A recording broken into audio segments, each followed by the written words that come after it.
हे ईश्वर, हमें आत्मशांति दो उन चीजों को स्वीकार करने की जिन्हें हम बदल नहीं सकते, हिम्मत दो उन चीजों को बदलने की जिन्हें हम बदल सकते हैं, और इन दोनों में भेद जानने की सद्बुद्धि दो।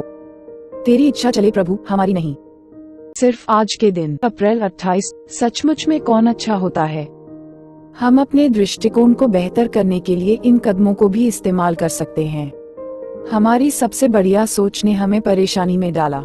हमने बदलाव की आवश्यकता को पहचाना।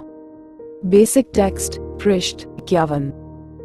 जब हम सुधार में नए थे, हम में से ज्यादातर सदस्यों के लिए कम से कम एक सदस्य ऐसा था जिसको हम सहन नहीं कर पाते थे।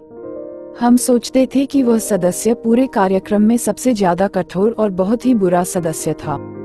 हम जानते थे कि इसके बारे में हम कुछ कर सकते थे। सुधार के किसी सिद्धांत को अमल में लाकर हम इस व्यक्ति के प्रति अपना नजरिया बदल सकते थे। लेकिन क्या हमने अपने स्पॉन्सर से दिशा निर्देश के लिए कहा? हमें शायद विश्वास दिलाया गया एक मुस्कान के साथ कि अगर हम सिर्फ वापस आते रहें तो हम उस सदस्य को अच्छा होते देख पाएंगे। इस बात से मामला समझ में आया। हमें विश्वास हुआ कि एनए के 12 कदम सबकी जिंदगी में काम करते हैं। अगर वह हमारे लिए काम कर सकते हैं तो वह इस खराब आदमी की जिंदगी में भी काम करेंगे। समय बीतता गया और एक समय ऐसा भी आया कि हमने देखा वह व्यक्ति उतना कठोर और बुरा नहीं लगता है जितना पहले था। वास्तव में वह एकदम सहन करने योग्य और शायद पसंद करने लायक भी हो गया। हमें प्यारा सा झटका लगा जब हमें एहसास हुआ कि कौन सचमुच में अच्छा हो गया था। क्योंकि हम वापस आते रहे, क्योंकि हम कदमों पर काम करते रहे, इस सबसे उस व्यक्ति के लिए हमारा नजरिया बदल गया। वही व्यक्ति जो हमें परेशान करता था वह सहन करने योग्य हो गया।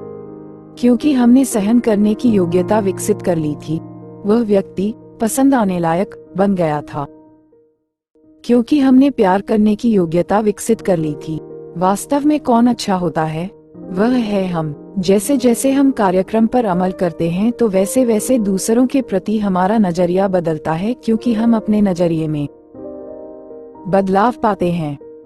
सिर्फ आज के दिन जैसे जैसे मैं बेहतर होता हूँ वैसे वैसे दूसरे भी बेहतर होते हैं।